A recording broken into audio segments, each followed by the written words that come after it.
আসল রহস্য বেরিয়ে এলো। কি বিচার হবে হাতুড়ি সিং এর? ইচ্ছা করেই তাসকিনকে রুমে আটকিয়ে রেখেছিল হাতুড়ি সিং।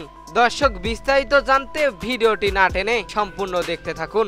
এবারে বেশ আলোচনা সমালোচনার মাঝখান দিয়ে তাসকিন আহমেদ, আর এই আলোচনা সমালোচনা হচ্ছে তাসকিনের ঘুম নিয়ে। ভারত বাংলাদেশ ম্যাচে তাসকিন নাকি ঘুমিয়েছিল, সেই জন্যই সেই ম্যাচ খেলতে পারেনি তাসকিন আহমেদ, এমনটাই প্রচার হচ্ছে গণমাধ্যমে। এবং তার মাঝখানেই বেরিয়ে এলো আসল রহস্য। কি হয়েছিল ওই দিন, কেন Taskin Ahmed team bus miss করেছিলেন, তাসকিনকে কেন স্কোয়াডে রাখা হয়নি, এমনটাই প্রশ্ন বাংলাদেশের ভক্ত সমর্থকদের। তবে এবার বেরিয়ে আসলো আসল রহস্য।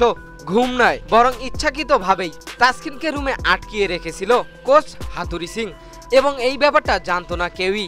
এবং এই ব্যাপারটা সামনে আসার পর কি বিচার হবে হাতুড়ি সিং এর? জরিমানা হবে নাকি দল থেকে বের করে দিবে, নাকি কোনো জরিমানা বা দল থেকে বহিষ্কার নয়, আবারও দলেই রাখতে চান হাতুড়ি সিংকে নাজমুল হোসেন পাপন।